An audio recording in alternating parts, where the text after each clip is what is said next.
ನಮ್ಮಲ್ಲಿ ಈಗಾಗಲೇ ಸುಮಾರು ಜನ ಕೆಮಿಕಲ್ಸ್ ಎಲ್ಲ ಬಿಟ್ಟು ಆರ್ಗಾನಿಕ್ ಫಾರ್ಮಿಂಗ್ಗೆ ಬರ್ತಾ ಇದ್ದೀವಿ. ಅದೇ ಥರನೇ ಮನೆಯಲ್ಲಿ ಉಪಯೋಗಿಸುವಂಥ ಪ್ರತಿಯೊಂದು ಕೆಮಿಕಲ್ ಲಿಕ್ವಿಡ್ಸ್ನ ಪಕ್ಕಕ್ಕೆ ಹಾಕ್ಬಿಟ್ಟು ಮನೆಯಲ್ಲೇ ಈಸಿಯಾಗಿ ಆರ್ಗಾನಿಕ್ ವೇಯಲ್ಲಿ ಯಾವ ಥರ ಆಲ್ ಇನ್ ಒನ್ ಕ್ಲೀನಿಂಗ್ ಲಿಕ್ವಿಡ್ನ ರೆಡಿ ಮಾಡ್ಕೊಳ್ಬೋದು ಅಂತ ನೋಡೋಣ. Hello everyone, welcome back to our channel Chandra's home world. ಇದು ಒಂದು ಮೋಸ್ಟ್ ರಿಕ್ವೆಸ್ಟೆಡ್ ವಿಡಿಯೋ ಅಂತಲೇ ಹೇಳ್ಬೋದು. ಸುಮಾರು ಜನ ನಮ್ಮ ಸ್ಟವ್ ಬಗ್ಗೆ ಕೇಳ್ತಿದ್ರಿ, ಸ್ಟವ್ ಯಾವುದು, ಎಲ್ಲಿ ತೊಗೊಂಡ್ರಿ, ರಿವ್ಯೂ ಕೊಡಿ ಅಂತ. ಅದ್ರ ಜೊತೆಗೇನೆ ವಾಷಿಂಗ್ ಮಿಷಿನ್ಗೆ ಸಂಬಂಧಪಟ್ಟಿರುವಂಥ ಕೆಲವೊಂದು ಇನ್ಫಾರ್ಮೇಷನ್ ಕೂಡ ಕೊಡ್ತಾ ಇದ್ದೀನಿ. ನಮ್ಮ ವಾಷಿಂಗ್ ಮಿಷಿನ್ ರೀಸೆಂಟಾಗಿ ಕೆಟ್ಟೋಗಿತ್ತು, ಯಾಕೆ ಕೆಟ್ಟೋಗಿತ್ತು, ಏನು ಅನ್ನೋದೆಲ್ಲ ಕೂಡ ನೀವು ನೋಡ್ತಾ ಹೋಗ್ತೀರಾ. ವಿಡಿಯೋ ಇಷ್ಟ ಆದರೆ ಈಗಲೇ ಒಂದು ಲೈಕ್ ಮಾಡಿ, ಸಬ್ಸ್ಕ್ರೈಬ್ ಮಾಡ್ಕೊಂಡು ನೋಡಿ. ನಾವು without delay let start the content. ಫಸ್ಟ್ಗೆ ಇಲ್ಲಿ ನೀವು ಅಬ್ಸರ್ವ್ ಮಾಡ್ತಾ ಇದ್ದೀರಲ್ಲ, chemical free all in one cleaning ಲಿಕ್ವಿಡ್ನ ಯಾವ ಥರ ತಯಾರಿ ಮಾಡ್ಕೊಳ್ಬೋದು ಅಂತ ತೋರಿಸ್ತಾ ಇದ್ದೀನಿ. ಇಲ್ಲಿ ನೀವು ಅಬ್ಸರ್ವ್ ಮಾಡ್ತಾ ಇರುವಂಥದ್ದು ಸೋಪ್ ನಟ್ಸ್. ಅರೌಂಡ್ ನಾನು ಒಂದು 2 ಇಡಿಯಷ್ಟು ಸೋಪ್ ನಟ್ನ ತೊಗೊಂಡಿದ್ದೀನಿ. ಓವರ್ ನೈಟ್ ನೆನೆಸಿಟ್ಕೊಂಡ್ರೆ ಬೆಟರು. ಇಲ್ಲಿ ನಾನು 1 ಅವರ್ ಏನೋ ನೆನೆಸಿಟ್ಕೊಂಡಿದ್ದೀನಿ. ಈಗ ಡೈರೆಕ್ಟಾಗಿ ಕುಕ್ಕರಲ್ಲಿ ಹಾಕಿ ಬೇಯಿಸ್ಕೊಳ್ತಾ ಇದ್ದೀನಿ. ನಾರ್ಮಲಾಗೂ ಕೂಡ ನೀವು ಬೇಯಿಸ್ಕೊಳ್ಬೋದು, ಬಟ್ ಸ್ವಲ್ಪ ಗ್ಯಾಸ್ ವೇಸ್ಟ್ ಆಗುತ್ತೆ, ಸ್ವಲ್ಪ ಜಾಸ್ತಿ ಹೊತ್ತು ಬೇಯಿಸ್ಬೇಕಾಗುತ್ತೆ. ಕುಕ್ಕರಲ್ಲಿ ಹಾಕಿ 2 ವಿಸಿಲ್ ಹಾಕ್ಸ್ಕೊಳ್ತೀನಿ. ಸೋಪ್ ನಟ್ಸ್ ಬಗ್ಗೆ ಈಗಾಗಲೇ ಸುಮಾರು ಜನಕ್ಕೆ ಗೊತ್ತಿರುತ್ತೆ. ಗೊತ್ತಿಲ್ಲ ಅನ್ನೋದಾದರೆ ಎಲ್ಲ ಆರ್ಗಾನಿಕ್ ಶಾಂಪೂಸಲ್ಲಿ ಯೂಸ್ ಮಾಡುವಂಥ ಒಂದು ಬೇಸ್ ಇಂಗ್ರೀಡಿಯೆಂಟ್ಸ್ ಅಂದರೆ ಸೋಪ್ ನಟ್ಸ್ ಅಂತಲೇ ಹೇಳ್ಬೋದು. ಇದು ಪ್ರಕೃತಿಯಲ್ಲಿ ಸಿಗುವಂಥ ಒಂದು ಅದ್ಭುತವಾಗಿರುವಂಥ ವಸ್ತು ಅಂತಲೇ ಹೇಳ್ಬೋದು. 2 ವಿಸಿಲ್ ಆದಮೇಲೆ ಸ್ಟವ್ನ ಆಫ್ ಮಾಡಿದ್ದೀನಿ. ಪ್ರೆಷರ್ ಹೋದ್ಮೇಲೆ ಓಪನ್ ಮಾಡಿ ತೋರಿಸ್ತಾ ಇದ್ದೀನಿ. ಸೋಪ್ ನಟ್ಸ್ ಯಾವ ಥರ ಬೆಂದಿದೆ ಅಂತ ಇಲ್ಲಿ ಅಬ್ಸರ್ವ್ ಮಾಡ್ಬೋದು. ಅದರಲ್ಲಿ ಈ ಸೋಪ್ ನಟ್ಸ್ನ ನಾನು ಲಾಸ್ಟ್ ಟೈಮ್ ನಾನು ಟ್ರಿಪ್ಗೆ ಹೋದಾಗ ಫಾರೆಸ್ಟ್ ಒಂದು ವೇಯಲ್ಲಿ ತೊಗೊಂಡು ಬಂದಿರುವಂಥದ್ದು. ಸೊ ಇದು ಆರ್ಗಾನಿಕ್ ಫಾರ್ಮಲ್ಲಿ ಬೆಳೆದಿರುವಂಥ ಸೋಪ್ ನಟ್ಸೇ. ಸೊ ಹಂಗಾಗಿ ಪಲ್ಪ್ ಸ್ವಲ್ಪ ಕಡಿಮೆನೇ ಇರುತ್ತೆ. ಈ ಪಲ್ಪ್ ಚೆನ್ನಾಗಿ ಹೊರಗಡೆ ಬರೋವರೆಗೂ ಚೆನ್ನಾಗಿ ಈ ಥರ ಕೈಯಲ್ಲೇ ಕಿವುಚ್ಕೊಳ್ಬೇಕಾಗತ್ತೆ. ಯೂಶ್ವಲಿ ಸೋಪ್ ನಟ್ಸ್ನ ಬೀಜ ತೆಗೆದುಬಿಟ್ಟು ಬೇಯಿಸ್ಕೊಳ್ತಾ ಇರ್ತೀನಿ, ಬಟ್ ಈ ಬಾರಿ ಸ್ವಲ್ಪ ಕ್ವಿಕ್ಕಾಗಿ ಮಾಡ್ಕೊಳ್ಳೋಣ ಅನ್ನೋದ್ರಿಂದ ಈ ವೇನ ಫಾಲೋ ಮಾಡ್ತಾ ಇದ್ದೀನಿ. ನಿಮ್ಮ ಹತ್ರ ಸೋಪ್ ನಟ್ಸ್ ಏನಾದರೂ ಇದ್ದರೆ ನೀವು ಬೇಕಾದರೆ ಅದ್ರ ಒಳಗಡೆ ಇರುವಂಥ ಬೀಜನ ತೆಗೆದುಬಿಟ್ಟು ಆಮೇಲೆ ಬೇಯಿಸ್ಕೊಳ್ಳಿ. ಈಗ ಇಲ್ಲಿ ಅಬ್ಸರ್ವ್ ಮಾಡ್ದಂಗೆ ಚೆನ್ನಾಗಿ ಕಿವುಚಿರುವಂಥ ಈ ಸೋಪ್ ನಟ್ ಲಿಕ್ವಿಡ್ನ ಒಂದ್ಸತಿ ಶೋಧಿಸ್ಕೊಂಡ್ಬಿಡೋಣ. ಎಷ್ಟು ಲಿಕ್ವಿಡ್ ಬಂದರೆ ಅಷ್ಟನ್ನು ಸೈಡ್ಗೆ ಇಟ್ಕೊಂಡು ಮತ್ತೆ ಇದರಲ್ಲಿ ಸ್ವಲ್ಪ ಫಿಲ್ಟರ್ ವಾಟರ್ನ ಆ್ಯಡ್ ಮಾಡಿಕೊಂಡು ಸೇಮ್ ಪ್ರೋಸೆಸ್ನ ರಿಪೀಟ್ ಮಾಡ್ತೀನಿ. ಎಲ್ಲಿವರೆಗೂ ಈ ಸೋಪ್ ನಟ್ಸಲ್ಲಿ ಅಂದರೆ ಅಂಟುವಾಳದ ಕಾಯಲ್ಲಿ ಜ್ಯೂಸ್ ಇದೆ, ಪಲ್ಪ್ ಇದೆ ಅಂತ ಅನಿಸುತ್ತೋ ಅಲ್ಲಿವರೆಗೂ ಈ ಪ್ರೋಸೆಸ್ನ ರಿಪೀಟ್ ಮಾಡ್ತಾನೆ ಇರಿ.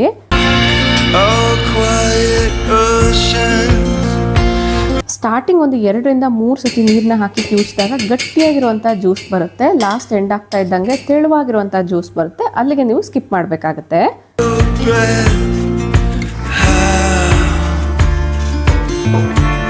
ಒಂದು 3 ಸತಿ ಸೇಮ್ ಪ್ರೊಸೆಸ್ನ ರಿಪೀಟ್ ಮಾಡಿದ್ಮೇಲೆ ಗಟ್ಟಿಯಾಗಿರುವಂಥ ಜ್ಯೂಸ್ ಬಂದಿದೆ. ನೆಕ್ಸ್ಟ್ 4th ಟೈಮ್ ವಾಟರ್ನ ಆ್ಯಡ್ ಮಾಡಿದಾಗ ಸ್ವಲ್ಪ ಲಿಕ್ವಿಡ್ ಫಾರ್ಮಲ್ಲಿತ್ತು. ಇಲ್ಲಿಗೆ ಸ್ಟಾಪ್ ಮಾಡಿದ್ದೀನಿ. ಆದಷ್ಟು ಈ ಜ್ಯೂಸ್ನ ನೀಟಾಗಿ ಶೋಧಿಸ್ಕೊಳ್ಳಿ. ಯಾಕಂದರೆ ಇದನ್ನು ವಾಷಿಂಗ್ ಮಿಷಿನಲ್ಲಿ ಯೂಸ್ ಮಾಡಿದಾಗ ಅಥವಾ ಪಾತ್ರೆ ತೊಳೋಕ್ಕೆ ಯೂಸ್ ಮಾಡಿದಾಗ ಇದರ ಸಿಪ್ಪೆ ಎಲ್ಲ ಇದ್ದರೆ ಸೊ ಅದು ವಾಷಿಂಗ್ ಮಿಷಿನಲ್ಲೆಲ್ಲ ಸ್ಟಕ್ ಆಗುವಂಥದ್ದು ಅಥವಾ ಸಿಂಕಲ್ಲೆಲ್ಲ ಸ್ಟಕ್ ಆಗೋ ಪ್ರಾಬ್ಲಮ್ ಇರುತ್ತೆ. ಸೊ ಹಂಗಾಗಿ ಈ ಥರ ಒಂದು 2ರಿಂದ 3 ಸತಿ ಆದ್ರೂ ನೀಟಾಗಿ ಶೋಧಿಸ್ಕೊಳ್ಳಿ. ನಿಮ್ಗೆ ಏನಾದ್ರು ಡೌಟ್ ಇದ್ದರೆ ಕೆಲವೊಂದು ಸತಿ ಈ ನೊರೆ ಜೊತೆಗೇ ಸಿಪ್ಪೆ ಎಲ್ಲ ಬಂದುಬಿಡ್ತಾ ಇರುತ್ತೆ. ಆದಷ್ಟು ಕೇರ್ಫುಲ್ಲಾಗಿ ಶೋಧಿಸ್ಕೊಳ್ಬೇಕಾಗತ್ತೆ. ಅಬ್ಸರ್ವ್ ಮಾಡ್ತಾ ಇದ್ದೀರಲ್ಲ ಜ್ಯೂಸ್ ಎಷ್ಟೊಂದು ಗಟ್ಟಿಯಾಗಿ ಬಂದಿದೆ ಅಂತ. ಸೊ ಇದನ್ನು ಶಾಂಪೂ ಥರ ಯೂಸ್ ಮಾಡಬೇಕು ಅನ್ನೋದಾದರೆ ಇದಕ್ಕೆ ಇನ್ನೂ ಕೆಲವೊಂದು ಇಂಗ್ರೀಡಿಯೆಂಟ್ಸ್ನ ಸೇರಿಸಬೇಕಾಗುತ್ತೆ. ಬಟ್ ಇಲ್ಲಿ ನಾನು ಮನೆ ಕ್ಲೀನಿಂಗ್ಗೆ ಯೂಸ್ ಮಾಡ್ತಾ ಇರೋದ್ರಿಂದ ಜಸ್ಟ್ ಸೋಪ್ ನಟ್ಸ್ ಮಾತ್ರನೇ ಯೂಸ್ ಮಾಡ್ತಾ ಇದ್ದೀನಿ. ಈಗೇನು ಶೋಧಿಸ್ಕೊಂಡೆ, ಇದು ಲಾಸ್ಟಲ್ಲಿ ಸ್ವಲ್ಪ ತಿನ್ನಾಗೆ ಬಂದಿದೆ ಲಿಕ್ವಿಡ್, ಗಟ್ಟಿಯಾಗಿಲ್ಲ. ಅದನ್ನು ಸಪ್ರೇಟಾಗಿ ಪಕ್ಕಕ್ಕೆ ಇಟ್ಕೊಂಡಿದ್ದೀನಿ. ಇನ್ನು ನೀಟಾಗಿ ಶೋಧಿಸ್ಕೊಳ್ಳಿ ಅಂತ ಯಾಕೆ ಹೇಳಿದೆ ಅನ್ನೋದಾದರೆ ಈ ಥರ ಸ್ಪ್ರೇ ಬಾಟಲ್ಸಲ್ಲೆಲ್ಲ ಹಾಕಿ ಈ ಲಿಕ್ವಿಡ್ಸ್ನ ಯೂಸ್ ಮಾಡ್ತಾ ಇರ್ತೀವಿ. ಸ್ಪ್ರೇ ಬಾಟಲ್ ಎಲ್ಲ ಸ್ಟಕ್ ಆಗಿ ಹಾಳಾಗಬಾರ್ದು ಅನ್ನೋದಾದರೆ ಆದಷ್ಟು ಪ್ರೋಸೆಸ್ನ ಕೇರ್ಫುಲ್ಲಾಗಿ ಹ್ಯಾಂಡಲ್ ಮಾಡಬೇಕಾಗುತ್ತೆ. ಇನ್ನು ಇದೇ ಲಿಕ್ವಿಡ್ನ ಪಾತ್ರೆ ತೊಳೆಯುವಂಥ ವಿಮ್ ಲಿಕ್ವಿಡಲ್ಲೂ ಕೂಡ ಚೆನ್ನಾಗಿ ಮಿಕ್ಸ್ ಮಾಡಿ ಇಡ್ತಾ ಇದ್ದೀನಿ. ಈಗಾಗಲೇ ಕೆಲವೊಂದು ವೀಡಿಯೋಸಲ್ಲಿ ಶೇರ್ ಮಾಡಿದ್ದೀನಿ ಇದ್ರ ಬಗ್ಗೆ. ಡೈಲಿ ಬೇಸಿಡ್ ಮೇಲೆ ಕಿಚನ್ನ ಕ್ಲೀನ್ ಮಾಡೋಕ್ಕಾದರೆ ಸೋಪ್ ನಟ್ ವಾಟರ್ನ ಅರ್ಧ ತೊಗೊಂಡು ಇನ್ನು ಅರ್ಧದಷ್ಟು ಫಿಲ್ಟರ್ ವಾಟರ್ನ ಹಾಕ್ಬಿಟ್ಟು ಚೆನ್ನಾಗಿ ಶೇಕ್ ಮಾಡಿ ಇಟ್ಕೊಂಡ್ರೆ ಡೈಲಿ ಬೇಸಿಡ್ ಮೇಲೆ ಅಥವಾ ವೀಕ್ಲಿ ಬೇಸಿಡ್ ಮೇಲೆ ಕ್ಲೀನಿಂಗ್ಸ್ಗೆ ಯೂಸ್ ಮಾಡುವಂಥ ಲಿಕ್ವಿಡ್ ರೆಡಿ ಆಗುತ್ತೆ.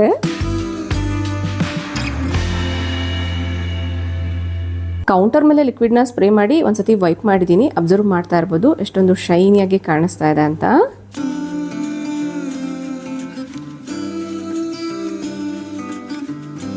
ಯೂಶ್ವಲಿ ಈ ಲಿಕ್ವಿಡ್ನ ಮಾಡಿದಾಗ ತುಂಬ ಜಾಸ್ತಿ ನೊರೆ ಅನ್ನೋದು ಫಾರ್ಮ್ ಆಗುತ್ತೆ. ಇದು ನ್ಯಾಚುರಲ್ ಆಗಿ ಫಾರ್ಮ್ ಆಗುವಂಥದ್ದು. ಈ ನೊರೆ ಎಲ್ಲ ಸ್ವಲ್ಪ ಕಮ್ ಡೌನ್ ಆಗಲಿ ಅಲ್ಲಿವರೆಗೂ ಬಿಡ್ತೀನಿ. ಇದು ನೆಕ್ಸ್ಟ್ ಡೇ ಮಾರ್ನಿಂಗ್ ತೋರಿಸ್ತಾ ಇರೋವಂಥದ್ದು. ನಾನು ಈವ್ನಿಂಗ್ ಟೈಮಲ್ಲಿ ಮಾಡ್ಕೊಂಡಿದ್ದೆ.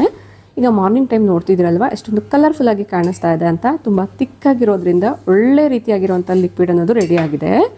ಈಗ ಇದನ್ನು ಯಾವ ಥರ ಸ್ಟೋರ್ ಮಾಡ್ಕೊಳ್ತೀನಿ ಅನ್ನೋದಾದರೆ ನಿಮ್ಮ ಹತ್ರ ಬಯೋ ಎನ್ಸೈಮ್ ಇದ್ದರೆ ಈ ಲಿಕ್ವಿಡ್ನ ನೀವು ಹೊರಗಡೆ ಬೇಕಾದರೂ ಇಟ್ಕೊಳ್ಬೋದು, ಇಲ್ಲ ಅಂದರೆ ಫ್ರಿಜ್ಜಲ್ಲಿ ಸ್ಟೋರ್ ಮಾಡ್ಕೊಳ್ಬೋದು.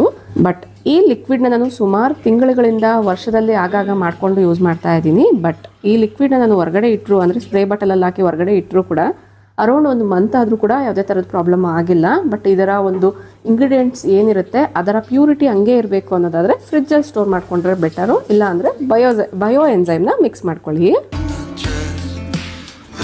ನಾನು ತೊಗೊಂಡಿರೋಂಥ 2 ಇಡೀ ಸೋಪ್ ನಟ್ ಅಥವಾ ಅಂಟುವಾಳದ ಕಾಯಿಗೆ ಅರೌಂಡ್ 2.5 ಲೀಟರಷ್ಟು ಲಿಕ್ವಿಡ್ ಬಂದಿದೆ. ಈ ಲಿಕ್ವಿಡ್ಸ್ನ ಸುಮಾರಷ್ಟು ವಿಧದಲ್ಲಿ ಉಪಯೋಗಿಸ್ಕೊಳ್ಬೋದು. ಮನೆಯ ಯಾವುದೇ ಕ್ಲೀನಿಂಗ್ಗೆ ಬೇಕಾದರೂ ಕೂಡ ಈ ಲಿಕ್ವಿಡ್ನ ಯೂಸ್ ಮಾಡ್ಕೊಳ್ಬೋದು. ಬಟ್ ಯಾವ ಸರ್ಫೇಸ್ನ ಕ್ಲೀನ್ ಮಾಡ್ತಾ ಇದ್ದೀರಾ ಅನ್ನೋದ್ರ ಮೇಲೆಗೆ ಕೆಲವೊಂದು ಇಂಗ್ರೀಡಿಯೆಂಟ್ಸ್ನ ಮಿಕ್ಸ್ ಮಾಡ್ಕೊಳ್ಬೇಕಾಗುತ್ತೆ, ಕಾನ್ಸಂಟ್ರೇಷನ್ನ ಚೇಂಜ್ ಮಾಡ್ಕೊಳ್ಬೇಕಾಗುತ್ತೆ. Next coming to most requested stove ಅಥವಾ ಹಾಬ್ ಬಗ್ಗೆ. ಇಲ್ಲಿ ಇದನ್ನು ಅಬ್ಸರ್ವ್ ಮಾಡ್ತಾ ಇರ್ಬೋದು. ಈ ಸ್ಟವ್ನ ತಗೊಂಡು ಅರೌಂಡ್ 2 ಮಂತ್ಸ್ ಏನೋ ಆಗಿದೆ. ಬಟ್ ಸುಮಾರಷ್ಟು ಜನ ಕಮೆಂಟ್ಸ್ ಮಾಡ್ತಾನೆ ಇರೋದ್ರಿಂದ ಸ್ವಲ್ಪ ಅರ್ಲಿಯಾಗೆ ಇದರ ರಿವ್ಯೂನ ಕೊಡ್ತಾ ಇದ್ದೀನಿ ಅಂತ ಹೇಳ್ಬೋದು. ಫಸ್ಟ್ಗೆ ಸ್ಟವ್ ಬಗ್ಗೆ ಒಂದು ಡಿಸ್ಕ್ಲೈಮರ್ನ ಕೊಟ್ಬಿಡ್ತೀನಿ. ನೀವು ಈ ಥರ ಗ್ಯಾಸ್ ಪೈಪ್ನ ಏನಾದರೂ ಹಾಬ್ಗೆ ಫಿಕ್ಸ್ ಮಾಡಿಸ್ಕೊಂಡಿದ್ರೆ ಅದನ್ನು ಆ ಕಡೆ ಈ ಕಡೆ ಮೂವ್ ಮಾಡಿ ಕ್ಲೀನ್ ಮಾಡ್ತೀರಾ ಅನ್ನೋದಾದರೆ ಅದು 365 ಡಿಗ್ರಿನೂ ರೊಟೇಟ್ ಆಗುತ್ತೆ. ಕೆಲವೊಂದು ಸತಿ ಲೂಸ್ ಆಗೋ ಚಾನ್ಸ್ ಕೂಡ ಜಾಸ್ತಿ ಇರುತ್ತೆ. ಆದಷ್ಟು ಕೇರ್ಫುಲ್ಲಾಗಿ ಹ್ಯಾಂಡಲ್ ಮಾಡಿ ಕ್ಲೀನ್ ಮಾಡಿದ್ಮೇಲೆ ಪ್ರತಿ ಸರಿನೂ ಚೆಕ್ ಮಾಡ್ಕೊಳ್ಳಿ. ಈ ಸ್ಟವ್ ಕ್ಲೀನಿಂಗ್ ಆ್ಯಂಡ್ ಮೇಂಟೆನೆನ್ಸ್ ವಿಚಾರಕ್ಕೆ ಬರೋದಾದರೆ ತುಂಬ ಕನ್ವೀನಿಯೆಂಟ್ ಆಗಿದೆ. ಇದು ಗ್ಲಾಸ್ ಟಾಪ್ ಆಗಿರೋದ್ರಿಂದ ಕ್ಲೀನಿಂಗ್ ಅಂತೂ ಸೂಪರ್ ಈಸಿ ಅಂತ ಹೇಳ್ಬೋದು. ಇಲ್ಲಿ ಅಬ್ಸರ್ವ್ ಮಾಡ್ತಾ ಇರ್ಬೋದು, ಸ್ವಲ್ಪ ಕೊಳೆ ಆಗಿದೆ ಅಲ್ವಾ, ಇದನ್ನು ಯಾವ ಥರ ಕ್ಲೀನ್ ಮಾಡ್ತೀನಿ ಅನ್ನೋದು ಕೂಡ ತೋರಿಸ್ತೀನಿ. ಫಸ್ಟು ಪ್ಯಾನ್ ಸಪೋರ್ಟರ್ಸ್ನ ರಿಮೂವ್ ಮಾಡೋಣ. ಇನ್ನು ಈ ಸ್ಟವ್ ಅಂತೂ ಕ್ಲೀನಿಂಗು ಮೇಂಟೆನೆನ್ಸ್ ಕೂಡ ತುಂಬ ಈಸಿಯಾಗಿದೆ. ಇದು ಫ್ಯಾಬರ್ ಕಂಪನಿ ಸ್ಟವ್. 4 ಬರ್ನರ್ ಇದೆ ಅಲ್ವಾ, ಒಂದೊಂದರಲ್ಲಿ ಒಂದೊಂದು ರೀತಿಯಾಗಿರುವಂಥ ಸ್ಪೀಡ್ ಗ್ಯಾಸ್ ಅನ್ನೋದು ಬರುತ್ತೆ. ಸೊ ಅದರಿಂದ ನಾವು ಏನು ಕುಕ್ ಮಾಡ್ತೀವಿ, ಎಷ್ಟು ಕ್ವಾಂಟಿಟಿಯಲ್ಲಿ ಕುಕ್ ಮಾಡ್ತಾ ಇದ್ದೀವಿ, ಎಷ್ಟು ಚಿಕ್ಕ ಪಾತ್ರೆ ಯೂಸ್ ಮಾಡ್ತಾ ಇದ್ದೀವಿ ಅನ್ನೋದ್ರ ಮೇರೆಗೆ ಬರ್ನರ್ನ ಸೆಲೆಕ್ಟ್ ಮಾಡಿಕೊಂಡು ಅದನ್ನು ಮಾತ್ರ ಆನಲ್ಲಿ ಇಟ್ಕೊಳ್ಬೇಕಾಗತ್ತೆ. ಇನ್ನು ಈ ಪ್ಯಾನ್ ಸಪೋರ್ಟರ್ಸು ಕೂಡ ಈಸಿಯಾಗಿ ಕ್ಲೀನ್ ಮಾಡ್ಕೊಳ್ಬೋದು. ನನ್ನ ಒಂದು ಸ್ಮಾಲ್ ಸಜೆಷನ್ ಏನಂದರೆ ಆದಷ್ಟು ಈ ಥರದ ಕ್ಲೀನಿಂಗ್ಸ್ಗೆ ಅದರಲ್ಲೂ ಕ್ಯಾಸ್ಟ್ ಐರನ್ ಇರ್ಬೋದು, ಐರನ್ ಐಟಮ್ಸ್ನ ಕ್ಲೀನ್ ಮಾಡುವಾಗ ಆದಷ್ಟು ಸೋಪ್ಸ್ನ ಯೂಸ್ ಮಾಡೋಕ್ಕೆ ಹೋಗ್ಬಿಡಿ. ಯೂಸ್ ಮಾಡ್ತೀರಾ ಅಂದರೂ ಕೂಡ ನಾನು ಆಗಲೇ ತೋರಿಸಿರುವಂಥ ಸೋಪ್ ನೆಟ್ ವಾಟರ್ನ ಯೂಸ್ ಮಾಡ್ಬೋದು. ಇನ್ನು ವೆನಿಗರು, ಅಡುಗೆ ಸೋಡಾ ಎಲ್ಲ ಜಾಸ್ತಿ ಯೂಸ್ ಮಾಡೋಕ್ಕೆ ಹೋಗ್ಬಿಡಿ, ಯಾಕಂದರೆ ರಸ್ಟ್ ಎಲ್ಲ ಬೇಗ ಫಾರ್ಮ್ ಆಗೋ ಚಾನ್ಸ್ ಇರುತ್ತೆ. ಈ ಸ್ಟವ್ನ ತೊಗೊಂಡ್ಮೇಲೆ ಇತ್ತೀಚೆಗೆ ನಾನು ಅಬ್ಸರ್ವ್ ಮಾಡಿರುವಂಥದ್ದು, ಈ ಸ್ಟವ್ ತೊಗೊಂಡಾಗಿಂದನೂ ನಾನು ಎಲ್ಲೂ ಒಂದು ಕಡೆನೂ ವೆನಿಗರು, ಅಡುಗೆ ಸೋಡಾನ ಸ್ಟವ್ ಮೇಲೆ ಯೂಸ್ ಮಾಡಿಲ್ಲ. ಸೊ ಹಳೆ ಸ್ಟವ್ ಮೇಲೆ ನಾನು ವೆನಿಗರ್ ಮತ್ತು ಅಡುಗೆ ಸೋಡಾ ಬೇಸ್ಡ್ ಲಿಕ್ವಿಡ್ನ ಯೂಸ್ ಮಾಡಿದ್ದೆ. ರಸ್ಟ್ ಎಲ್ಲ ಫಾರ್ಮ್ ಆಗ್ತಿತ್ತು, ಏನಕ್ಕೆ ಅನ್ನೋದು ಗೊತ್ತಾಗ್ತಿರ್ಲಿಲ್ಲ. ಬಟ್ ಈ ಸ್ಟವ್ ಬಂದಾಗಲಿಂದ ಕೂಡ ನಾನು ಯೂಸ್ ಮಾಡಬಾರ್ದು ಅಂತ 2 ತಿಂಗಳು ಆದಮೇಲೆ ರಿವ್ಯೂನ ಕೊಡ್ತಾ ಇರೋವಂಥದ್ದು ಅಬ್ಸರ್ವ್ ಮಾಡ್ತಾ ಇರ್ಬೋದು. ಸೋಪ್ ನಟ್ ಲಿಕ್ವಿಡ್ನೇ ಸ್ಪ್ರೇ ಮಾಡಿಬಿಟ್ಟು ಒಂದು ಸ್ಕ್ರಬ್ಬರಿಂದ ನೀಟಾಗಿ ಎಲ್ಲ ಕಡೆ ಸ್ಕ್ರಬ್ ಮಾಡ್ತಾ ಇದ್ದೀನಿ. ಸೋಪ್ ನಟ್ ಲಿಕ್ವಿಡಿಂದನೂ ಇಷ್ಟೊಂದು ನೊರೆ ಬರುತ್ತಾ ಅಂದರೆ ಎಸ್, ಬಂದೇ ಬರುತ್ತೆ. ನೀವು ಕೂಡ ಒಂದ್ಸರಿ ಟ್ರೈ ಮಾಡಿ. ಎಷ್ಟು ಗಟ್ಟಿಯಾಗಿರುತ್ತೋ ಅಷ್ಟು ಜಾಸ್ತಿ ನೊರೆ ಬರುತ್ತೆ. ಈಗ ಒಂದು ಡ್ರೈ ಮೈಕ್ರೋಫೈಬರ್ ಕ್ಲಾತಿಂದ ನೀಟಾಗಿ ಇದನ್ನು ವೈಪ್ ಮಾಡ್ಕೊಳ್ತೀನಿ. ನೀವು ಬೇಕಂದರೆ ಯಾವುದಾದ್ರು ಒಂದು ಸಾಫ್ಟ್ ಬನಿಯನ್ ಕ್ಲಾತ್ ಆದ್ರೂ ಯೂಸ್ ಮಾಡ್ಬೋದು, ಇಲ್ಲ ಟಿಶ್ಯೂ ಆದರೂ ಯೂಸ್ ಮಾಡ್ಬೋದು. ಬಟ್ ಈ ಥರ ಸ್ವಲ್ಪ ಅಗಲವಾಗಿರುವಂಥ ಸ್ಟವ್ಸ್ಗೆ ಬಟ್ಟೆನ ಯೂಸ್ ಮಾಡಿದ್ರೆ ಬೆಟರು. ಟಿಶ್ಯೂ ಆದರೆ ಒಂದು 2 ರಿಂದ 3 ಆದರೂ ಬೇಕಾಗುತ್ತೆ.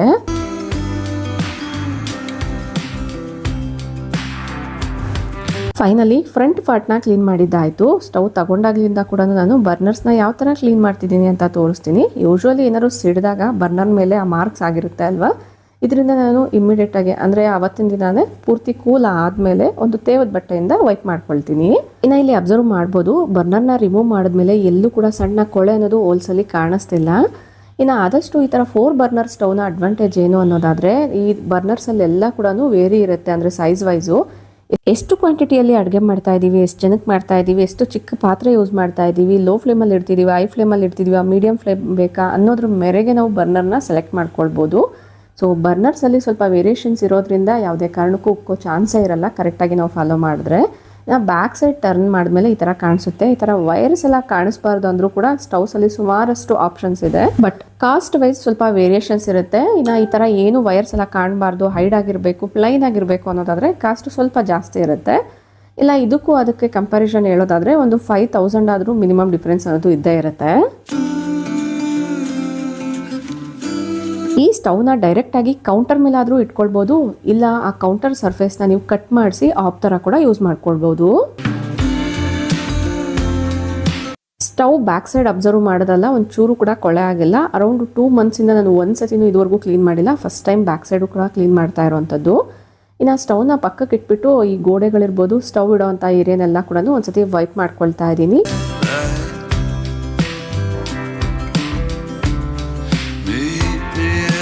ನಿಜ ಹೇಳಬೇಕು ಅಂದರೆ ಇತ್ತೀಚೆಗೆ ನಾನು ಸೋಪ್ ನಟ್ ಲಿಕ್ವಿಡ್ ಬಿಟ್ಟು ಬೇರೆ ಯಾವ ಲಿಕ್ವಿಡ್ನೂ ಕೂಡ ಕ್ಲೀನಿಂಗ್ ಪರ್ಪಸ್ ಆಗಿ ಯೂಸ್ ಮಾಡ್ತಾ ಇಲ್ಲ. ಮೊದಲೆಲ್ಲ ನಾನು ವೆನಿಗರು, ಅಡುಗೆ ಸೋಡಾ ಬೇಸ್ಡ್ ಒಂದು ಲಿಕ್ವಿಡ್ನ ತಯಾರಿ ಮಾಡ್ಕೊಳ್ತಿದ್ದೆ, ಅದನ್ನ ಯೂಸ್ ಮಾಡ್ತಿದ್ದೆ. ಅದನ್ನು ಯೂಸ್ ಮಾಡಿದ್ರೂ ಕೂಡ ಕ್ಲೀನಿಂಗ್ ಬೇಗ ಆಗುತ್ತೆ. ಕೌಂಟರ್ ಮೇಲೆಲ್ಲ ಯೂಸ್ ಮಾಡ್ಬೋದು, ಫ್ಲೋರ್ ಕ್ಲೀನಿಂಗಲ್ಲೂ ಕೂಡ ಯೂಸ್ ಮಾಡ್ಬೋದು, ಏನೂ ಪ್ರಾಬ್ಲಮ್ ಇಲ್ಲ. ಬಟ್ ಐರನ್ ವಸ್ತುಗಳ ಮೇಲೆ ಸ್ಪ್ರೇ ಮಾಡಿದಾಗ ಕೇರ್ಫುಲ್ಲಾಗಿ ಸ್ಪ್ರೇ ಮಾಡಿಕೊಂಡು ಕ್ಲೀನ್ ಮಾಡ್ಕೊಳ್ಳಿ. ಯಾಕಂದರೆ ವೆನಿಗರು, ಅಡುಗೆ ಸೋಡಾ ರಿಯಾಕ್ಷನ್ ಆದಾಗ ನೊರೆ ಎಲ್ಲ ಫಾರ್ಮ್ ಆಗುತ್ತೆ ಅಲ್ವಾ. ಆ ಒಂದು ನೊರೆ ಫಾರ್ಮ್ ಆಗುವಂಥ ರಿಯಾಕ್ಷನಲ್ಲಿ ರಸ್ಟ್ ಎಲ್ಲ ಫಾರ್ಮ್ ಆಗೋ ಚಾನ್ಸ್ ಜಾಸ್ತಿನೇ ಇರುತ್ತೆ.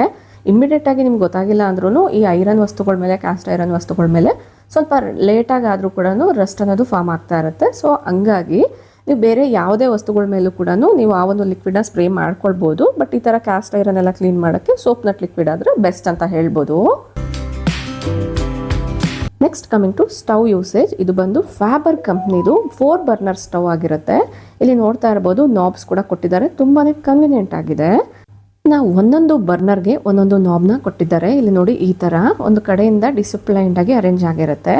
ಇದರಲ್ಲಿ ಲೇಬಲ್ ಕೂಡ ಮಾಡಿರ್ತಾರೆ, ಆನ್ ಇರ್ಬೋದು, ಸಿಮ್ಮಲ್ಲಿ ಇಡುವಂಥದ್ದು, ಮತ್ತು ಐ ಫ್ಲೇಮಲ್ಲಿ, ಮಿಡಲ್ ಫ್ಲೇಮಲ್ಲಿ. ಸೊ ಈ ಥರ ಎಲ್ಲ ಕೂಡ ಲೇಬಲ್ ಮಾಡಿರೋದ್ರಿಂದ ಕನ್ಫ್ಯೂಷನ್ಸ್ ಆಗದಿರ ಈಸಿಯಾಗಿರುತ್ತೆ. ಈಗ ಇದನ್ನು ಆನ್ ಮಾಡಿ ಕೂಡ ತೋರಿಸ್ತೀನಿ ನೋಡಿ. ಜಸ್ಟ್ ಈ ಥರ ಪ್ರೆಸ್ ಮಾಡಿದ್ರೆ ಸಾಕಾಗುತ್ತೆ. ಇದು ಶೆಲ್ ಬೇಸ್ಡ್ ಆಗಿರುತ್ತೆ, ಆಟೋಮೆಟಿಕ್ ಸ್ಟವ್ ಆಗಿರುತ್ತೆ. ಅಬ್ಸರ್ವ್ ಮಾಡ್ತಾ ಇರ್ಬೋದು, ಐ ಫ್ಲೇಮ್ ಬೇಕಾ, ಲೋ ಫ್ಲೇಮ್ ಬೇಕಾ, ಈ ಥರ ನಾಬ್ನ ಅಡ್ಜಸ್ಟ್ ಮಾಡ್ಕೊಳ್ಬೋದು. ಅಫ್ಕೋರ್ಸ್ ಎಲ್ಲ ಸ್ಟವ್ಸಲ್ಲೂ ಇದೆಲ್ಲ ಇದ್ದೇ ಇರುತ್ತೆ. ರಿವ್ಯೂ ಕೊಡ್ತಾ ಇರೋದ್ರಿಂದ ಕರೆಕ್ಟಾಗಿ ಎಕ್ಸ್ಪ್ಲೇನ್ ಮಾಡ್ತಾ ಇದ್ದೀನಿ ಅಷ್ಟೇ. ಈಗ 4 ಬರ್ನರ್ಸ್ನ ಆನ್ ಮಾಡಿ ತೋರಿಸ್ತಾ ಇದ್ದೀನಿ. ಅಬ್ಸರ್ವ್ ಮಾಡ್ತಾ ಇರ್ಬೋದು, ಒಂದೊಂದು ಬರ್ನರು ಒಂದೊಂದು ಸೈಜಲ್ಲಿ ಇದೆ. ಫ್ಲೇಮು ಕೂಡ ಅದೇ ಥರ ಇರುತ್ತೆ. ಅದ್ರ ಪ್ರಕಾರ ನೀವು ಪಾಟ್ನ ಸೆಲೆಕ್ಟ್ ಮಾಡ್ಕೊಳ್ಬೋದು, ಮತ್ತು ಎಷ್ಟು ಕ್ವಾಂಟಿಟಿಯಲ್ಲಿ ಇಡ್ತಾ ಇದ್ದೀರಾ, ಹಾಲು ಕಾಯಿಸ್ಬೇಕಾದ್ರೆ ನೀವು ಯಾವ ಪಾತ್ರ ಯೂಸ್ ಮಾಡಿದ್ದೀರಾ ಅದ್ರ ಪ್ರಕಾರ ನೀವು ಬರ್ನರ್ನ ಸೆಲೆಕ್ಟ್ ಮಾಡ್ಕೊಳ್ಬೇಕಾಗತ್ತೆ. ಅಂದರೆ ಅಡುಗೆ ಮಾಡುವಾಗ ಆ ಬರ್ನರ್ ಮೇಲೆ ಅಡುಗೆ ಮಾಡ್ಕೊಳ್ಬೇಕಾಗತ್ತೆ. ಇಷ್ಟ ಆದರೆ ಈಗಲೇ ಒಂದು ಲೈಕ್ ಮಾಡಿ. ಇಷ್ಟು ನಾನು ಫೈಂಡ್ ಮಾಡಿರೋಂಥ ಇನ್ಫಾರ್ಮೇಷನ್. ಇದ್ರ ಬಗ್ಗೆ ಏನಾದರೂ ಡೌಟ್ಸ್ ಇದ್ದರೆ ಕಮೆಂಟ್ ಮಾಡಿ ತಿಳಿಸಿ. ಸ್ಟವ್ ಅಂತೂ ತುಂಬ ಚೆನ್ನಾಗಿದೆ. ಇದರ ಲಿಂಕ್ ಬೇಕಂದ್ರೂ ಕೂಡ ನಾನು ಡಿಸ್ಕ್ರಿಪ್ಷನ್ ಕೊಟ್ಟಿರ್ತೀನಿ, ಇಂಟ್ರೆಸ್ಟ್ ಇರೋರು ಚೆಕ್ ಮಾಡಿ. Next coming to washing machine. Washing machine use ಮಾಡುವಂಥ ಪ್ರತಿಯೊಬ್ಬರು ತಿಳ್ಕೊಳ್ಳೇಬೇಕಾಗಿರುವಂಥ ಕೆಲವೊಂದು ವಿಚಾರಗಳನ್ನ ಹೇಳ್ತಾ ಹೋಗ್ತೀನಿ. ನಾನು ರೀಸೆಂಟಾಗಿ ಬಟ್ಟೆಗಳನ್ನ ವಾಶ್ಗೆ ಹಾಕಬೇಕಾದ್ರೆ ಅಬ್ಸರ್ವ್ ಮಾಡಿದೆ. ಸೊ ವಾಟರ್ ಪ್ರಾಬ್ಲಮ್ ಇರೋದ್ರಿಂದ ಇಲ್ಲಿ ನೀವು ನೋಡ್ತಾ ಇರ್ಬೋದು, ಡಿಸ್ಪ್ಲೇಯಲ್ಲಿ ಈ ಥರ ಆಪ್ಷನ್ಸ್ ಅನ್ನೋದು ಬಂದಿದೆ. ಸೊ ಈ ಆಪ್ಷನ್ ಬಂದಿದೆ ಅಂದರೆ ವಾಟರ್ ಸಪ್ಲೈಯಲ್ಲಿ ಏನೋ ಪ್ರಾಬ್ಲಮ್ ಇರುತ್ತೆ, ಅಥವಾ ವಾಟರ್ ಔಟ್ಲೆಟಲ್ಲಿ ಏನಾದರೂ ಪ್ರಾಬ್ಲಮ್ ಇರುತ್ತೆ ಅಂತ ಅರ್ಥ. ಇದು ವಾಟರ್ ಇನ್ಲೆಟ್ನ ಓಪನ್ ಮಾಡಿದ್ದೀನಿ. ಫಿಲ್ಟರ್ ಇರುತ್ತೆ ಅಲ್ವಾ, ಸೊ ಈ ಥರದ್ದು ಫಿಲ್ಟರ್ ಹಾಕಿರ್ತಾರೆ. ಸೊ ಇದನ್ನು ನಾನು ರಿಮೂವ್ ಮಾಡ್ತಾ ಇದ್ದೀನಿ, ಏನಾದ್ರು ಕೊಳೆ ಇದೆಯಾ ನೋಡೋಣ ಅಂತ. ಇದನ್ನು ನೀವು ನಾರ್ಮಲಿ ಕಟ್ಟಿಂಗ್ ಫ್ಲೇರ್ಸ್ ಥರ ಬರುತ್ತಲ್ವ, ಅದರಲ್ಲಾದರೂ ರಿಮೂವ್ ಮಾಡ್ಬೋದು. ಇಲ್ಲ ಈ ಥರ ಟರ್ನ್ ಮಾಡಿ ಸೂಜಿ ಎಲ್ಲಾದ್ರೂ ರಿಮೂವ್ ಮಾಡ್ಕೊಳ್ಬೋದು. ನೋಡಿ, ಇದರಲ್ಲಿ ಏನಾದ್ರು ಕೊಳೆ ಸೇರಿಕೊಂಡಿದ್ರು ಕೂಡ ನೀರು ಹೋಗೋಕ್ಕೆ ಕಷ್ಟ ಆಗುತ್ತೆ. ಅಂದರೆ ಇದು ಫಿಲ್ಟರ್ ಥರ ವರ್ಕ್ ಆಗುತ್ತೆ ಅಲ್ವಾ. ಸೊ ಇದರಿಂದ ಕೂಡ ಏನಾದ್ರು ಪ್ರಾಬ್ಲಮ್ ಆಗುತ್ತೆ. ಒಂದ್ಸತಿ ನಾನು ಇದನ್ನು ಕೂಡ ತೆಗೆದುಬಿಡ್ತೀನಿ. ಲಾಸ್ಟ್ ಟೈಮ್ ಕೂಡ ನಾನು ತೆಗೆದು ತೋರಿಸಿದ್ದೆ ಯಾವ ಥರ ಅನ್ನೋದು ಕೂಡ ಆ ವಿಡಿಯೋ ಲಿಂಕ್ ಬೇಕಂದ್ರೆ ಡಿಸ್ಕ್ರಿಪ್ಷನ್ ಕೊಟ್ಟಿರ್ತೀನಿ, ಚೆಕ್ ಮಾಡಿ. ಈಗ ಇದನ್ನು ರಿಮೂವ್ ಮಾಡಿಬಿಟ್ಟು ತೋರಿಸ್ತೀನಿ.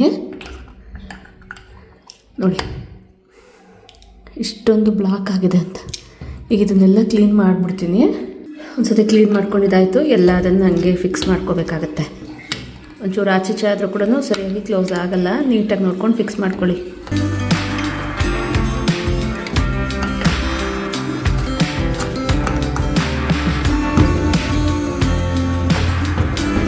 ವಾಷಿಂಗ್ ಮಿಷಿನ್ ತುಂಬ ಜಾಸ್ತಿ ಧೂಳಾಗಿದೆ, ಅದನ್ನು ಕ್ಲೀನ್ ಮಾಡಬೇಕು. ಸೊ ಯಾವ ಥರ ಕ್ಲೀನ್ ಮಾಡ್ತೀನಿ ಅನ್ನೋದೆಲ್ಲ ನೀವು ನೋಡ್ತಾ ಹೋಗ್ತೀರಾ. ಇದು ಸಪ್ರೇಟಾಗಿ ಕೂಡ ಸಿಗುತ್ತೆ ಫಿಲ್ಟರ್ ಅಂತ, ನೀವು ಸಪ್ರೇಟಾಗಿ ಬೇಕಾದ್ರೂ ತಂದು ಹಾಕ್ಕೋಬೋದು.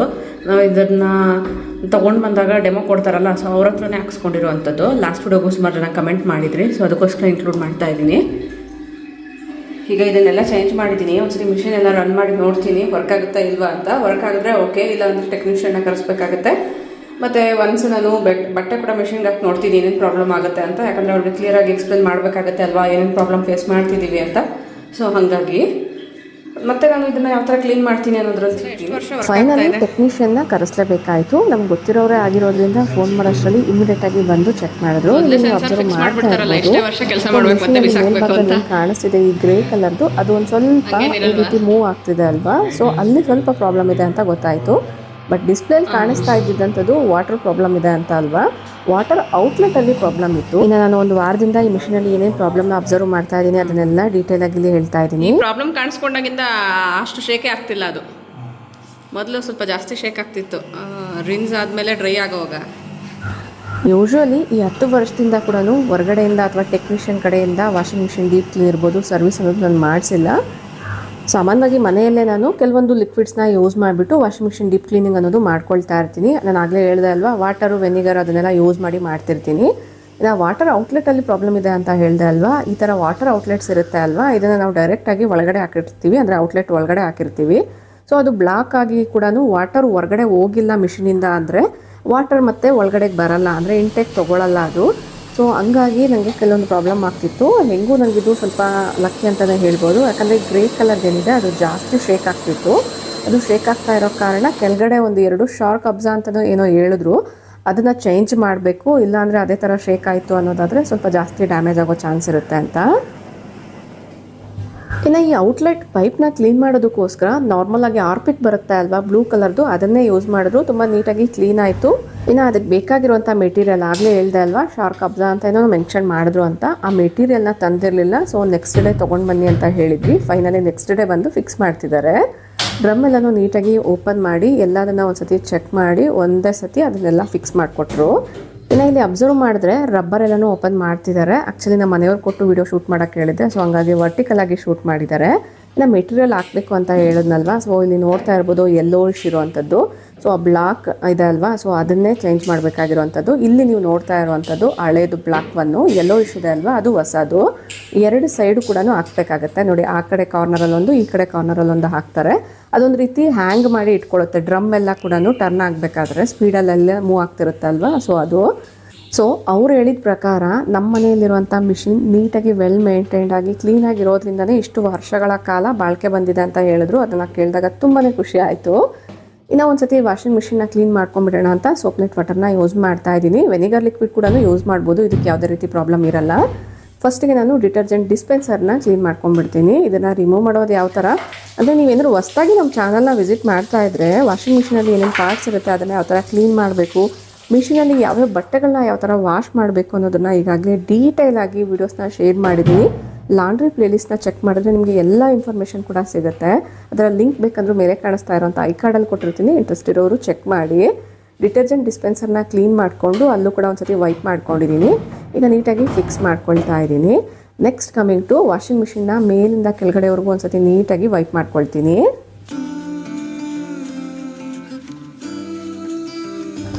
ಇದು ಮನೆ ಒಳಗಡೆ ಇಟ್ಟಿರೋದ್ರಿಂದ ನಾನು ಕವರ್ಸ್ ಏನು ಯೂಸ್ ಮಾಡ್ತಾ ಇಲ್ಲ. ಹೊರಗಡೆ ಇಟ್ಟಾಗ ಮುಂಚೆ ನಾನು ಕವರ್ಸ್ ಎಲ್ಲ ಯೂಸ್ ಮಾಡ್ತಿದ್ದೆ, ಬಟ್ ಈಗ ಒಳಗಡೆ ಇರೋದ್ರಿಂದ ನಾನು ಕವರ್ ಏನು ಯೂಸ್ ಮಾಡಿಲ್ಲ.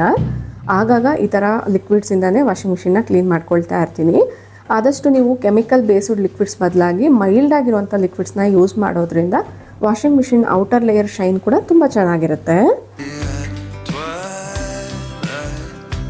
ನಿಮ್ಮ ಮೆಷಿನ್ಸಲ್ಲಿ ಬಟ್ಟೆಗಳು ಬ್ಯಾಡ್ ಸ್ಮೆಲ್ ಬರ್ತಾ ಇದೆ, ಇಲ್ಲ ರಬ್ಬರಲ್ಲಿ ತುಂಬ ಕೊಳೆ ಸೇರಿಕೊಂಡಿದೆ, ಇಲ್ಲ ನೀವು ಬಟ್ಟೆಗಳು ವಾಶ್ ಮಾಡಿದ್ರು ನೀಟಾಗಿ ವಾಶ್ ಆಗ್ತಿಲ್ಲ ಅನ್ನೋದಾದರೆ ನಾನು ಈಗಾಗಲೇ ಶೇರ್ ಮಾಡಿರೋಂಥ ವೀಡಿಯೋಸ್ನ ನೋಡಿದ್ರೆ ಡೆಫಿನೆಟ್ಲಿ ನಿಮಗೆ ತುಂಬ ಐಡಿಯಾಸ್ ಅನ್ನೋದು ಸಿಗುತ್ತೆ.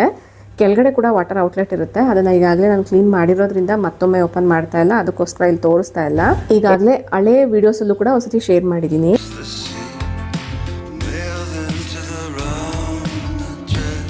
ಇನ್ನು ಈ ರಬ್ಬರ್ ಕೂಡ ತುಂಬ ನೀಟಾಗಿದೆ, ಕಾರಣ ನಾನು ಆಗಾಗ ಅಡುಗೆ ಸೋಡಾ, ವೆನಿಗರು ಅಥವಾ ನಿಂಬೆಹಣ್ಣಿನ ರಸ ಹಾಕಿ ಕ್ಲೀನ್ ಮಾಡ್ಕೊಳ್ತಿರ್ತೀನಿ. ನಮಗೆ ರೀಸೆಂಟಾಗಿ ಬಂದಿರೋಂಥ ಟೆಕ್ನಿಷಿಯನ್ ಹೇಳಿದ್ರು, ಇದನ್ನು ತೊಗೊಂಡು ಆಲ್ಮೋಸ್ಟ್ ಒಂದು 10 to 11 years ಏನೋ ಆಗಿದೆ. ಸೊ ಯೂಶ್ವಲಿ ನಾನು ಟಬ್ ಕ್ಲೀನ್ ಮಾಡಬೇಕಾದ್ರೆ ಏನು ಮಾಡ್ತಿದ್ದೆ, ಟ್ಯೂಬ್ ಕ್ಲೀನ್ ಅಂತ ಹಾಕ್ಬಿಟ್ಟು ರಿನ್ಸ್ ಓಲ್ಡ್ ಅಂತ ಮಾಡ್ತಿದ್ದೆ. ಈ ಥರ ಆಟೋಮೆಟಿಕ್ಕಾಗಿ ಟಬ್ ಕ್ಲೀನಿನ ಆಪ್ಷನ್ ಸೆಲೆಕ್ಟ್ ಆಗ್ತಿತ್ತು ನೋಡಿ, ಈ ಥರ. ಸೊ ಇದು ಅರೌಂಡು 1 to 1.5 hour ಏನೋ ಟೈಮ್ ಹಿಡಿಸುತ್ತೆ. ಬಟ್ ಈ ಆಪ್ಷನಲ್ಲಿ ಏನಂದರೆ ಚೆನ್ನಾಗಿ ಬಾಯ್ಲಿಂಗ್ ವಾಟರ್ ಬರುತ್ತೆ. ಅಂದರೆ ಇದು ನೋಡ್ತಿರ್ಬೋದು ನೀವು, ಅರೌಂಡ್ 95 ಡಿಗ್ರಿಯಲ್ಲೇನೋ ಇದು ವರ್ಕ್ ಆಗುತ್ತೆ. ಸೊ 95 ಡಿಗ್ರಿ ಅಂದರೆ ಬಾಯ್ಲಿಂಗ್ ವಾಟರ್ ಅನ್ನೋದು ಬರುತ್ತೆ. ತುಂಬ ಜಾಸ್ತಿ ಬಿಸಿ ಇದ್ದಾಗ ಕೆಲವೊಂದು ಸತಿ ಡ್ರಮ್ ಶೈನಿಂಗ್ ಕೂಡ ಹೋಗೋ ಚಾನ್ಸ್ ಇರುತ್ತೆ ಅಂತ ಹೇಳಿದ್ರು. ಬಟ್ ನಾವು ಇದನ್ನು ತೊಗೊಂಡಾಗ ಸ್ಟಾರ್ಟಿಂಗಲ್ಲಿ ಡ್ರಮ್ ಕ್ಲೀನ್ ಮಾಡ್ಕೊಳ್ಳಿ ಅಂತ ಹೇಳಿದರು. ಬಟ್ ಇದು ಒಂದು ಟಬ್ ಕ್ಲೀನು. ಅದರಲ್ಲೂ ಸ್ಪೆಷಲಿ ಡ್ರಮ್ ಅಥವಾ ಟಬ್ ಕ್ಲೀನ್ ಮಾಡಬೇಕಾದ್ರೆ ನಾವು ಕೆಲವೊಂದು ಕೆಮಿಕಲ್ ಬೇಸ್ಡ್ ಪೌಡರ್ಸ್ನೆಲ್ಲ ಯೂಸ್ ಮಾಡ್ತಿರ್ತೀವಿ. ಅಂಥದ್ದು ಯೂಸ್ ಮಾಡಿದಾಗ ಒಳಗಡೆ ಇರುವಂಥ ಡ್ರಮ್ ಶೈನಿಂಗ್ ಬೇಗನೆ ಕಡಿಮೆ ಆಗುತ್ತೆ ಅಂತ ಹೇಳಿದ್ರು. ಇನ್ನು ಸ್ಪೆಷಲಿ ನಾವು ಡ್ರಮ್ ಅಥವಾ ಟಬ್ನ ಕ್ಲೀನ್ ಮಾಡಬೇಕು ಅನ್ನೋದಾದರೆ ಆದಷ್ಟು ನಿಮ್ಮ ಮಿಷಿನ್ಸಲ್ಲಿ ಡ್ರಮ್ ಕ್ಲೀನಿಂಗ್ ಅನ್ನೋ ಆಪ್ಷನ್ ಇದ್ದರೆ ಸೆಲೆಕ್ಟ್ ಮಾಡ್ಕೊಳ್ಳಿ. ಇಲ್ಲ ಅನ್ನೋದಾದರೆ ಅರೌಂಡ್ ನೀವು ವಾಟರ್ ಬಾಯ್ಲಿಂಗ್ ಪಾಯಿಂಟ್ನ ನೋಡ್ಕೊಳ್ಬೇಕಾಗತ್ತೆ. 40 to 60 ಒಳಗಡೆ ಇದ್ದರೆ ಪರವಾಗಿಲ್ಲ. ತೀರಾ 95 ಮೇಲೆ ಇದೆ ಅನ್ನೋದಾದರೆ ಆ ಬಾಯ್ಲಿಂಗು ವಿತ್ ಆ ಕೆಮಿಕಲ್ ಪೌಡರ್ ಎರಡೂ ಕೂಡ ರಿಯಾಕ್ಷನ್ ಆಗಿ ಡ್ರಮ್ ಶೈನಿಂಗ್ ಅನ್ನೋದು ಬೇಗನೆ ಹಾಳಾಗ್ಬಿಡುತ್ತೆ. ಡ್ರಮ್ ಡ್ಯಾಮೇಜ್ ಆಗೋ ಚಾನ್ಸ್ ಕೂಡ ಜಾಸ್ತಿ ಇರುತ್ತೆ ಅಂತ ಹೇಳಿದ್ರು. ಇನ್ನು ಆಗಲೇ ಹೇಳ್ದಂಗೆ ನಿಮ್ಮ ಮಿಷಿನಲ್ಲಿ ಡ್ರಮ್ ಕ್ಲೀನಿಂಗ್ ಅನ್ನೋ ಆಪ್ಷನ್ ಇಲ್ಲ ಅನ್ನೋದಾದರೆ ಸೊ ಈ ಥರ ಮಿಕ್ಸ್ಡ್ ಫ್ಯಾಬ್ರಿಕ್ ಅನ್ನೋ ಆಪ್ಷನ್ ಅನ್ನೋದು ಇರುತ್ತೆ. ವಿತಿನ್ 40 ಡಿಗ್ರಿಯಲ್ಲಿ ಅದು ವರ್ಕ್ ಆಗುತ್ತೆ. ಸೊ ಆ ಆಪ್ಷನ್ನ ನೀವು ಸೆಲೆಕ್ಟ್ ಮಾಡ್ಕೊಳ್ಬೋದು. ಒಟ್ಟಾರೆ ಆ ಬಾಯ್ಲಿಂಗ್ ವಾಟರ್ ಏನಿರುತ್ತೆ ಅದ್ರ ಜೊತೆಗೆ ನೀವು ಪೌಡರ್ನ ಕೂಡ ಹಾಕಿ ಈ ಥರ ಡ್ರಮ್ ಎಲ್ಲ ಕ್ಲೀನ್ ಮಾಡ್ತೀರಾ ಅಂದಾಗ ಕೇರ್ಫುಲ್ಲಾಗಿ ಆಪ್ಷನ್ಸ್ನ ಸೆಲೆಕ್ಟ್ ಮಾಡ್ಕೊಳ್ಳಿ. ಇನ್ನು ಯೂಶ್ವಲಿ ಅವರು ಸುಮಾರಷ್ಟು ವಾಷಿಂಗ್ ಮಿಷಿನ್ಗೆ ಸಂಬಂಧಪಟ್ಟಿರುವಂಥ ಪ್ರಾಬ್ಲಮ್ಸ್ ಎಲ್ಲ ಸಾಲ್ವ್ ಮಾಡ್ತಿರ್ತಾರಲ್ಲ. ಸೊ ಎಲ್ಲ ಮಿಷಿನ್ಸ್ಗೂ ಕಂಪೇರ್ ಮಾಡಿದಾಗ ನಮ್ಮ ಮಿಷಿನ್ ತುಂಬ ದಿನ ಬಾಳಿಕೆ ಬಂದಿದೆ ಅಂತ ಹೇಳಿದ್ರು. ಇದುವರೆಗೂ ಎಲ್ಲೂ ಒಂದು ಸ್ಮಾಲ್ ಪ್ರಾಬ್ಲಮ್ ಕೂಡ ಬಂದಿಲ್ಲ. ಫಸ್ಟ್ ಟೈಮ್ ಈ ಥರ ಪ್ರಾಬ್ಲಮ್ ಅನ್ನೋದು ಬಂದಿರೋವಂಥದ್ದು. ಈ ಮಿಷಿನ್ನ ತಗೊಂಡು ಅರೌಂಡ್ 10 to 11 years ಆಗಿದೆ. ಅದರಲ್ಲೂ ನಾನು ಯಾವುದೇ ಕಾರಣಕ್ಕೂ ಕೆಮಿಕಲ್ ಬೇಸ್ಡ್ ಲಿಕ್ವಿಡ್ಸ್ನ ಕ್ಲೀನಿಂಗ್ಗೆ ಯೂಸ್ ಮಾಡಲ್ಲ. ಡ್ರಮ್ ಕ್ಲೀನ್ ಮಾಡಬೇಕಾದ್ರೂ ಕೂಡ ಅಷ್ಟೇ ನಾನು ತೊಗೊಂಡಿರೋ ಈ 10 ವರ್ಷದಲ್ಲೂ ಕೂಡ ಒಂದು 2 ಸತಿ ಏನೋ ಪೌಡರ್ಸ್ನ ಯೂಸ್ ಮಾಡಿದ್ದೀನಿ. ಅದು ಬಿಟ್ಟರೆ ಅಡುಗೆ ಮನೆಯಲ್ಲಿ ಸಿಗುವಂಥ ಅಡುಗೆ ಸೋಡಾ ಮತ್ತು ವೆನಿಗರ್ನ ಯೂಸ್ ಮಾಡಿ ಡ್ರಮ್ ಇರ್ಬೋದು, ಡಿಟರ್ಜೆಂಟ್ ಡಿಸ್ಪೆನ್ಸರ್ಸ್ ಎಲ್ಲ ಕೂಡ ಕ್ಲೀನ್ ಮಾಡ್ತಿದ್ದೆ. ಸೊ ಈ ಥರ ಪ್ರಿಕಾಷನ್ಸ್ನ ತಗೊಂಡಿರೋದ್ರಿಂದನೇ ನಮ್ಮ ಮಿಷಿನ್ ಇಷ್ಟು ವರ್ಷಗಳ ಕಾಲ ಬಾಳಿಕೆ ಬಂದಿದೆ ಅಂತ ಹೇಳ್ತಾ ಇದ್ರು. ನಿಮ್ಮಲ್ಲಿ ಯಾರಿಗಾದ್ರೂ ಯೂಸ್ ಆಗ್ಬೋದು ಅನ್ನೋದ್ರಿಂದ ಶೇರ್ ಮಾಡಿದ್ದೀನಿ. ಡ್ರಮ್ ಕ್ಲೀನಿಂಗ್ ಅಂತಲೇ ಈಸಿಯಾಗಿ ಎಲ್ಲ ಕಡೆ ಬ್ಲಿಂಕಿಟ್ಸಲ್ಲಿರ್ಬೋದು ವಿತಿನ್ ಮಿನಿಟ್ಸಲ್ಲೇ ಪೌಡರ್ಸ್ ಅನ್ನೋದು ಅವೈಲಬಲ್ ಇರುತ್ತೆ. ಬಟ್ ಆ ಪೌಡರ್ಸ್ನ ಯೂಸ್ ಮಾಡಿದಾಗ ಕೇರ್ಫುಲ್ಲಾಗಿ ಆಪ್ಷನ್ಸ್ನ ಸೆಲೆಕ್ಟ್ ಮಾಡ್ಕೊಂಡಿಲ್ಲ ಅನ್ನೋದಾದರೆ ಮಿಷಿನ್ ಡ್ಯಾಮೇಜ್ ಆಗೋ ಚಾನ್ಸ್ ಇರುತ್ತೆ. ಯಾರ್ಯಾರ ಮನೆಯಲ್ಲೆಲ್ಲ ವಾಷಿಂಗ್ ಮಿಷಿನ್ ಇದೆ ಅವ್ರಿಗೆಲ್ಲರಿಗೂ ಈ ವಿಡಿಯೋನ ಶೇರ್ ಮಾಡಿ. ಐ ಹೋಪ್ ಈ ವಿಡಿಯೋದಲ್ಲಿ ಶೇರ್ ಮಾಡಿರುವಂಥ ಇನ್ಫಾರ್ಮೇಷನ್ ನಿಮ್ಮೆಲ್ಲರಿಗೂ ಇಷ್ಟ ಆಗಿದೆ, ಇಂಟ್ರೆಸ್ಟಿಂಗ್ ಆಗಿದೆ ಅಂತ ಅನ್ಕೊಳ್ತೀನಿ. ವಿಡಿಯೋ ಇಷ್ಟ ಆದರೆ ಈಗಲೇ ಒಂದು ಲೈಕ್ ಮಾಡಿ, ನಿಮ್ಮ ಫ್ರೆಂಡ್ಸ್ ಆ್ಯಂಡ್ ಫ್ಯಾಮಿಲಿ ಜೊತೆಗೂ ಶೇರ್ ಮಾಡಿ. ನಿಮ್ಮ ಅನಿಸಿಕೆ ಅಭಿಪ್ರಾಯಗಳನ್ನ ಕಮೆಂಟಲ್ಲಿ ತಿಳಿಸಿ. Thank you for watching. ನಮಸ್ತೆ.